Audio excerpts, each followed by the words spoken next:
हाँ, तो हमारे प्रिय छात्र छात्राओं, आप लोग कैसे हैं? हमें उम्मीद है कि आप लोग अच्छे ही होंगे और आपकी तैयारी बहुत अच्छी खासा से ही चलती होगी। माय डियर, आइए मैं आज 12 का कुछ सेलेक्टेड क्वेश्चन जो प्रीवियस ईयर्स में पूछा गया है, प्रीवियस ईयर्स में पूछा गया है क्वेश्चन को लिया हूँ और ये इम्पोर्टेंट है परीक्षा की दृष्टि से कि क्वेश्चन यहीं से आएगा। और आज से मैं हर एक क्लास का और हर सब्जेक्ट का प्रीवियस ईयर से ही डालूंगा इंटर का। आप लोग एकदम कंटिन्यू बने रहें और कंटिन्यू वीडियो को देखें और ये मिस नहीं करेंगे कि आज देखिए कल नहीं, कल देखिए परसों नहीं, एकदम प्रीवियस एक बार दो बार जरूर चला करके देख लीजिए। प्रीवियस ईयर्स का क्वेश्चन डालने का मतलब है कि ये पूछा हुआ क्वेश्चन है, इसे पूछने की संभावनाएं ज़्यादा होती है। तो आइए मैं हिस्ट्री का लेके आया हूँ और बात ये भी है कि आपका 12 क्लास का जो है कंटेंट मैं कई दिनों से नहीं दिया था और इसके लिए मैं क्षमा प्रार्थी हूँ, क्षमा चाहता हूँ कि अब मैं रेगुलर दूंगा। मेरे टेक्नीशियन साहब नीतीश कुमार जी आ चुके हैं और आप रेगुलर आपको कंटेंट मिलेगा। चलिए, पहला क्वेश्चन है आपका, हिस्ट्री से लिया हूँ और पहला क्वेश्चन है फन। फन धातु है। पन जो है ना, पन एक मुद्रा था, किस धातु का था? पन की धातु मुद्रा है। तो आप देखिए, पन जो था तो वह किसका था? चांदी का था। किसका था? चांदी का। याद रखेंगे, चांदी की मुद्रा को हम लोग पन की मुद्रा कहते थे। अब आइए, पुराण के अनुसार या ग्रंथ के अनुसार या हिंदू धर्म के अनुसार विवाह को कितने प्रकारों में बांटा गया है? तो माय डियर्स याद रखेंगे कि 8 प्रकार। कितने प्रकार? 8 प्रकार। और यही अगर इस्लाम धर्म में कहे कि इस्लाम धर्म में कितने प्रकार के विवाह हैं? 3 प्रकार के। लेकिन हिंदू या सनातन धर्म में जो है, सनातन धर्म में जो विवाह है वह 8 प्रकार के हैं और भीष्म पितामह के अनुसार है। हड़प्पा सभ्यता किस युग की सभ्यता थी? ये वेरी वेरी इंपॉर्टेंट क्वेश्चन है और ये आप हमेशा याद रखेंगे माय डियर्स। ये कांस्य युग की सभ्यता था। कांस्य युग की सभ्यता थी। कौन सा युग की थी? कांस्य युग की। हड़प्पा सभ्यता का बंदरगाह था। तो हड़प्पा सभ्यता का जो बंदरगाह था, तो माय डियर्स याद रखें, हड़प्पा सभ्यता का बंदरगाह जो जिससे व्यापार होता था तभी उसे बंदरगाह कहते थे। जो नाव द्वारा, जहाज द्वारा, पानी जहाज द्वारा या नाव द्वारा होता था उसे बंदरगाह कहते थे। ये लौथल था, सबसे प्राचीन बंदरगाह लौथल है।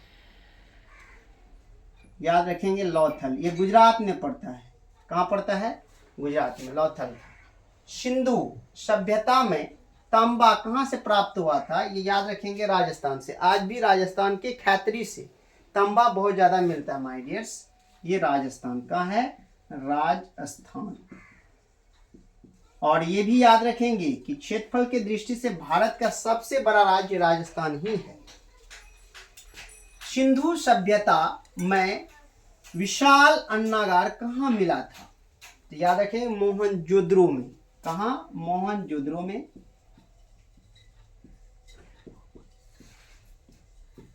मोहनजोदड़ो में मिला था माय डियर्स, याद रखेंगे।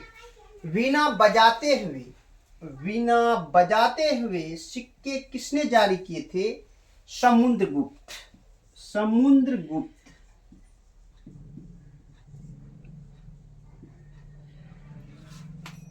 समुद्रगुप्त याद रखेंगे। इसे ही नेपोलियन कहा जाता था। भारत का नेपोलियन किसे कहा जाता था? समुद्रगुप्त को। याद रखेंगे, समुद्रगुप्त को भारत का नेपोलियन भी कहा जाता था और वीणा बजाते हुए सिक्का इसी ने जारी किया था। फहायान कौन था? ये चीनी तीर्थ यात्री था। चीन देश के थे। चीनी तीर्थ यात्री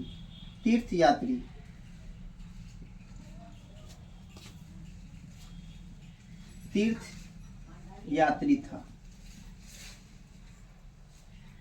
चीनी तीर्थयात्री था।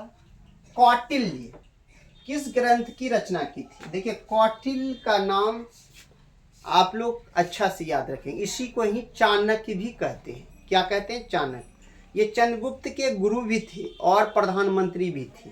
चंद्रगुप्त मौर्य जो था, मौर्य वंश के जो संस्थापक थे चंद्रगुप्त मौर्य, उसके ये गुरु भी थे और ये प्रधानमंत्री भी थे। ये अर्थशास्त्र के लेखक भी हैं। और कौन सा अर्थशास्त्र? राजनीतिक अर्थशास्त्र। ये नहीं है जो आप अर्थशास्त्र इकोनॉमिक पढ़ते हैं, ये नहीं। यह इसका तो स्मिथ साहब हैं, ये अलग है। तो लेकिन आप ये याद रखेंगे कि कौटिल्य किस ग्रंथ की रचना, कौटिल्य किस ग्रंथ की रचना की थी? तो अर्थव्यवस्था का। याद रखेंगे, अर्थव्यवस्था का, अर्थव्यवस्था। कादम्बरी के लेखक कौन थे? तो कादम्बरी के लेखक वानभट्ट थे। कौन थे? वानभट्ट। वानभट्ट थे। किस ग्रंथ में 16 महाजनपदों का उल्लेख मिलता है? तो याद रखेंगे, अंगुत्तर निकाय और एक ग्रंथ और है माय डियर्स, अंगुत्तर निकाय और,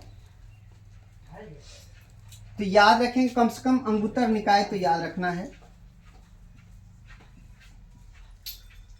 अंगुत्तर निकाय याद रखेंगे, अंगुत्तर निकाय में मिलता है। और एक और था भगवती सूत्र। याद रखेंगे माय डियर्स, भगवती सूत्र।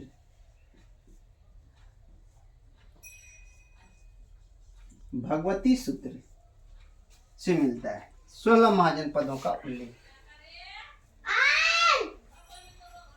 तो अंगुत्तर निकाय और भगवती सूत्र।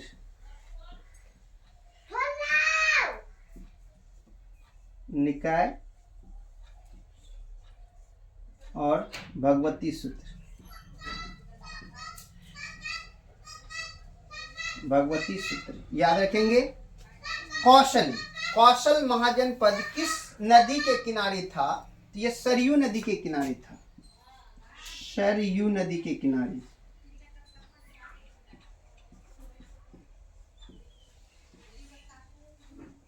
सरयू नदी के किनारे। सरयू को ही गंडक नदी कहते हैं, याद रखेंगे।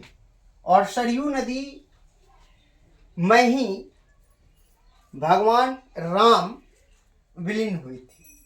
और सरयू नदी के किनारे ही अयोध्या है। याद रखेंगे, अयोध्या कहाँ है? सरयू नदी के किनारे ही। इंद्रप्रस्थ किस महाजन पद की राजधानी थी? तो याद रखें, कुरु का। किसका था? कुरु का। मौर्य वंश की स्थापना किसने की थी? चंद्रगुप्त मौर्य। चंद्रगुप्त मौर्य। चंद्रगुप्त मौर्य। अशोक के अभिलेख किस भाषा में प्राप्त हुए हैं? प्राकृत भाषा में।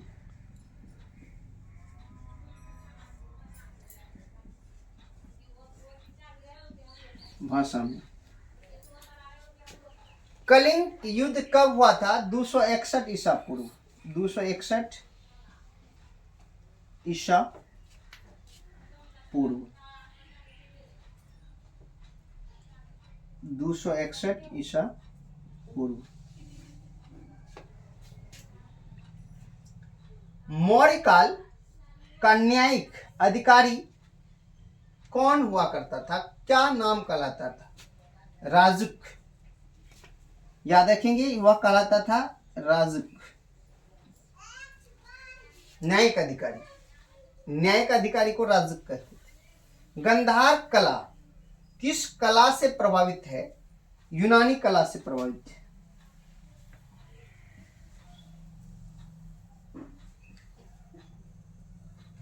यूनानी कला से। याद रखिए, यूनानी कला से प्रभावित है।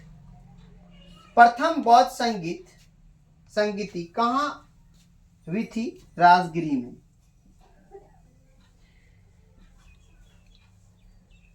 राजगीर में। आश्रम व्यवस्था में आयु को कितने भागों में बांटा गया है? 4। याद रखेंगे कितने भागों में? 4। कौन कौन? पहले रखेंगे ब्रह्मचर्य आश्रम, गृहस्थ आश्रम, वानप्रस्थ आश्रम और संन्यास आश्रम। फिर से सुन लीजिए, ब्रह्मचर्य आश्रम, गृहस्थ आश्रम, वानप्रस्थ आश्रम और संन्यास आश्रम। आश्रम के अनुसार आयु को 100 वर्षों में बांटा गया, 25-25 साल के सब में है। तो याद रखेंगे 4। कितने? 4। सबका कार्य भी अलग अलग है माय डियर्स, ज़्यादा नहीं बोल सकते क्योंकि वीडियो लंबा हो जाएगी। तो फिर मैं दूसरा टॉपिक में इसको बताऊंगा। पुरुष सूक्त का उल्लेख किस ग्रंथ में है? ऋग्वेद में है। ये ऋग्वेद में है। किसमें है? ऋग्वेद में है। तो माय डियर्स, हमें आशा है कि आप लोग समझ गए होंगे, या नहीं समझे तो एक बार मैं फिर इसको रिपीट कर रहा हूं, आप लोग ध्यानपूर्वक सुने। पन की धातु की मुद्रा है। पन किस धातु की मुद्रा है? ऐसा याद रखिएगा। पन किस धातु की मुद्रा है? कौन सी धातु से पन को बनाया गया था? तो याद रखेंगे चांदी से। किससे? चांदी से। पुराण के अनुसार विवाह कितने प्रकार के होते हैं, या सनातन धर्म में विवाह कितने प्रकार के होते हैं? तो वह 8 प्रकार के होते हैं। हड़प्पा सभ्यता किस युग की सभ्यता है? वह कांस्य युग की सभ्यता है। हड़प्पा सभ्यता का बंदरगाह था लोथल था। सिंधु सभ्यता में तांबा कहाँ से प्राप्त हुआ था? राजस्थान से प्राप्त हुआ था। उसके बाद है सिंधु सभ्यता में विशाल अन्नागार कहाँ मिला था? मोहनजोदड़ो में मिला था। वीणा बजाते हुए सिक्के किसने जारी किया? तो समुद्रगुप्त ने किया था। पाहयान कौन था? चीनी यात्री था। कौटिल्य किस ग्रंथ की रचना थी? अर्थव्यवस्था की रचना की थी। कादम्बरी के लेखक कौन थे? वानभट्ट थे। किस ग्रंथ में 16 महाजन पदों का उल्लेख मिलता है? अंगुत्तर निकाय और भगवती सूत्र में मिलता है। कौशल महाजनपद किस नदी के किनारे स्थित है? सरयू नदी के किनारे स्थित है। इंद्रप्रस्थ किस महाजन पद की राजधानी थी? कुरु की थी। मौर्य वंश की स्थापना किसने की थी? समुद्रगुप्त मौर्य ने किया था। अशोक के अभिलेख किस भाषा में है? प्राकृत भाषा में हुआ। कलिंग युद्ध कब हुआ था? 261 ईसा पूर्व में हुआ था। मौर्य काल का न्यायिक अधिकारी कौन था? राजुक था। गंधार कला किस कला से प्रभावित थी? यूनानी कला से प्रभावित थी। प्रथम मौर्य संगीत कहाँ हुई थी? राजगिरी में हुई थी। आश्रम व्यवस्था में आयु को कितने भागों में बांटा गया है? माय डियर्स, 4 भागों में बांटा गया है। पुरुष सूक्त का उल्लेख किस ग्रंथ में हुआ था? ऋग्वेद में हुआ था। तो हमें उम्मीद है कि आप लोग समझ गए होंगे इसके साथ। और आज यदि समझ गए हैं तो इस वीडियो को एकदम नेसेसरी आप सुनेंगे। क्यों कि ये प्रीवियस ईयर्स क्वेश्चन है, मैंने लिख दिया है। प्रीवियस ईयर्स क्वेश्चन का मतलब ये होता है जो पिछले क्लास में या पिछले एग्जाम में, एनुअल एग्जाम में पूछ चुका है, और यह पूछने की संभावना ज़्यादा है। और इसलिए आपको यह वीडियो को जरूर देख लेना है, और देख तो लीजिए, आपको पता चल जाएगी एग्जाम हॉल में सर क्या बोल रहे थे और क्या आया। अगर नहीं देखिएगा तो जरूर एग्जाम हॉल में आप पछताइएगा कि प्रीवियस ईयर का काश क्वेश्चन मैंने सर का देख लेता तो आज मेरा सारा क्वेश्चन बन जाता। इसलिए अच्छा है कि पछताने से अच्छा है कि आप अभी देख लें, 2-3 बार इसको पढ़ लें, तो आपको कभी भी दिक्कतें नहीं होगी। इसी के साथ मैं अपनी वाणी को विराम देता हूँ। जय हिंद, जय भारत।